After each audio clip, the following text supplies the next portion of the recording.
इंसान बनिए, मुसलमान मत बनिए। वेद कहता है मनुर्भव, पहले इंसान बनो, परंतु कुरान कहता है कि पहले तुम मुसलमान बनो, इंसान तो बाद की बात है। बाइबल कहता है कि तुम क्रिश्चियन बनो, ये कहते हैं मुसलमान बनो, परंतु भारतीय संस्कृति, वैदिक संस्कृति के वेद ये कहते हैं मनुर्भव, इंसान बनो, पहले इंसान बनोगे तब ये दुनिया सुखी रह सकती है। मैं मानता हूं कि अल्लाह का फरमान है, अल्लाह ने ये दुनिया बनाई, ये तुम भी मानते हो, और अल्लाह ने अगर ये दुनिया बनाई है तो उस अल्लाह की दुनिया में, उस अल्लाह की मर्जी के खिलाफ गैर मुस्लिम आए कहां से? अगर गैर मुस्लिम है तो इसका मतलब तुम्हारे अल्लाह में कोई औकात नहीं है। अगर तुम्हारे अल्लाह में औकात है तो सीधे सीधे मुसलमान बना के पैदा करे ना। तुम्हारे अल्लाह में इतनी औकात नहीं है कोई मुसलमान बना के पैदा कर सके। पहले तुम हिंदू पैदा होते हो, बाद में तुम्हारी मुसलमानी होती है, बाद में तुम्हारी सुन्नत होती है, बाद में तुम्हारा खतना होता है, तब तुम कलमा पढ़ते हो, तब तुम इस्लामिक होते हो। उसके पहले तुम कहां हो?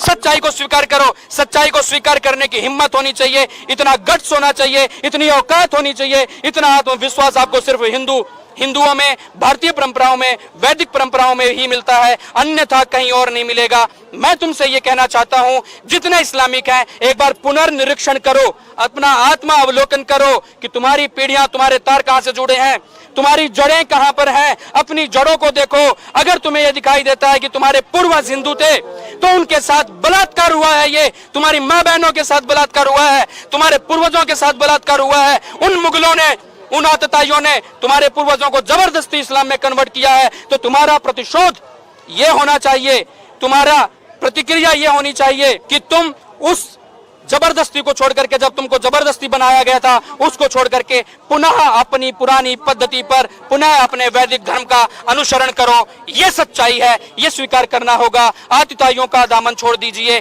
संसार में इंसानियत भी कोई चीज होती है। आपको क्या लगता है इस देश में जो सेक्युलर की परिभाषा है कि हम सेक्युलर हैं, तो उस परिभाषा में क्या हिंदू नहीं आते हैं? आपको क्या लगता है? अब मैं ही बोलूंगा तो इनसे भी सर आप बताइए, सेक्युलर की परिभाषा में क्या हिंदू नहीं आते हैं अकॉर्डिंग टू सो कॉल्ड बड़े पत्रकार? सो कॉल्ड बड़े पत्रकार जो हैं, हाँ। जैसा कि अभी भाई कह रहे थे कि रविश कुमार, हाँ। एक जाना पहचाना सा नाम है, हाँ। पर उसकी इमेजिनेशन क्या है पब्लिक के बीच में वो सब जानते हैं। और रही बात सेकुलरिज्म की, तो सेकुलर शब्द जो है, पहले तो हमें इस शब्द पे विचार करना चाहिए, क्योंकि जब संविधान का निर्माण हुआ था उस समय सेकुलर जैसा कोई शब्द नहीं था यहाँ पे। अब जो सो कॉल्ड सेकुलर पत्रकार हैं, जिनको सिर्फ ये दिखाई देता है कि हिंदुत्व या फिर हिंदू आतंकवाद या फिर हिंदू आतंकवादी या फिर राम भक्त जैसे शब्दों का इस्तेमाल करते हैं रविश जैसे लोग, तो उनको फिर मोहम्मद भक्त कोई क्यों नहीं मिलता है? जो देश के सुरक्षकों के ऊपर, जिनके हाथ में सुरक्षा व्यवस्था, ऐसे सैनिकों के ऊपर जो पिस्तौल तानते हैं, उसमें उनको, जिसका नाम दुनिया जानती है कि शाहरुख खान है, मोहम्मद शाहरुख, और ऐसे ही लोग जो कश्मीर में पत्थरबाजियां करते हैं या फिर दिल्ली में जो पत्थरबाजियां करते हैं, या तो सर उनको तो बेचारे हैं, वो मासूम हो जाते हैं। ताहिर हुसैन जैसे लोग मासूम हो जाते हैं उनके लिए। तो सबसे पहले तो हमें ये विचार करना है कि पहले तो रवीश का पहले तो डीएनए करवाना, कहीं वो हलाला की पैदाइश तो नहीं है, खून गंदा तो नहीं उनका, पहले तो उनका ये डीएनए टेस्ट करवाना चाहिए। और उसके बाद फिर ये देखना चाहिए सेकुलर शब्द, जो सेकुलर शब्द संविधान में आया, कब आया, कैसे आया? जब देश का बंटवारा, देश का विभाजन हिंदू और मुसलमान के नाम पे होता है। जिन्ना ने यही डिमांड की थी कि हम मुस्लिम हिंदुओं के साथ नहीं रह सकते हैं, क्योंकि हमारी परंपराएं अलग अलग हैं, हम अलग अलग मान्यताओं के लोग हैं, तो एक साथ हमारा रहना नामुमकिन है। जबकि देश के हर एक राष्ट्रभक्त ने, चाहे वो सुभाष चंद्र बोस रहे हों, चाहे वो वीर सावरकर रहे हों, चाहे वो महात्मा गोडसे रहे हों, कोई भी रहा हो, गांधी और नेहरू को छोड़कर के सरदार वल्लभ भाई पटेल ने भी इस बात का विरोध किया था। सबने विरोध किया था कि देश का बंटवारा नहीं होना चाहिए। जब देश का विभाजन हिंदू और मुसलमान के नाम पे हो गया तो सेकुलर जैसी कोई परिभाषा यहाँ पे बच ही नहीं जाती। संविधान में बाद में ये सेकुलर शब्द और अल्पसंख्यक शब्द जोड़े गए हैं, तो देश के संविधान से पहले तो ये शब्द निकाल लेने चाहिए, क्योंकि अल्पसंख्यक शब्द का इतना ज्यादा गलत इस्तेमाल हो रहा है कि इससे बहुत सारी परेशानियां इस देश में उत्पन्न हो रही हैं। जो एक विशेष समुदाय है, जो मुसलमान लोग हैं, जब इनको राष्ट्रीय फायदे चाहिए होते हैं, जैसा कि इनके कुरान में, अगर ये अपने आप को ये कहते हैं हम शरीयत और कुरान को मानने वाले हैं, तो कुरान में किसी भी प्रकार के सरकारी लाभ का निषेध किया गया है। उसमें यह कहा गया है कि ये हराम है।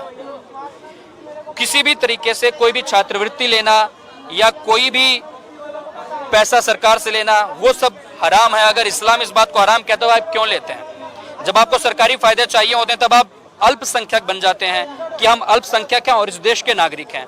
इस देश के नागरिक मानते हो और इस देश को जलाते हो।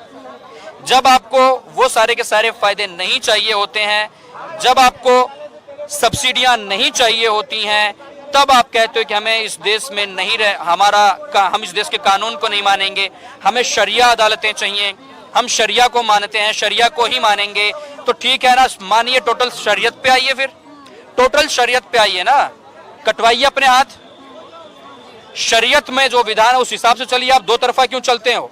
क्योंकि आप हो ही दोगली औलाद हैं, आप दोगली पैदाइश हैं, क्योंकि आप हमेशा एक जगह पे नहीं रह सकते। अंबेडकर ने भी इसी बात को कहा था कि इस्लाम कौम ऐसी है कि इनकी निष्ठा, इनका विश्वास और इनकी वफादारी सिर्फ कुरान के साथ हो सकती है, वतन के साथ कभी इनकी वफादारी नहीं हो सकती है। देश तो क्या, दुनिया में आप देख लीजिए, जहां पर भी ये रहते हैं सिर्फ इनकी वफादारी कुरान के साथ होती है, उस देश के साथ नहीं होती है। जिस भी देश में रहते हैं, जिस देश का पैदा हुआ अनाज खाते हैं, उसी देश में गंदगी करते हैं और उसी देश को जलाते हैं। चाहे आज आप फ्रांस को देख लीजिए, आज आप इंग्लैंड को देख लीजिए, भारत के हालात तो आप देख ही रहे हैं। इनमें अगर जरा सी भी राष्ट्रीय होती, जरा सा भी अपने आप को मानते होते कि हम हिंदुस्तानी हैं, तो ऐसी हरकतें हरगिज ना करते। आज़ादी के पहले से लेकर के आज तक की बातें देख लीजिए। आज़ादी के बाद ही कश्मीर से हिंदू भगाए गए थे, कश्मीरी पंडित, वो देख लीजिए। या फिर आप कैराना देख लीजिए, मुजफ्फरनगर में, देवबंद का एरिया देख लीजिए।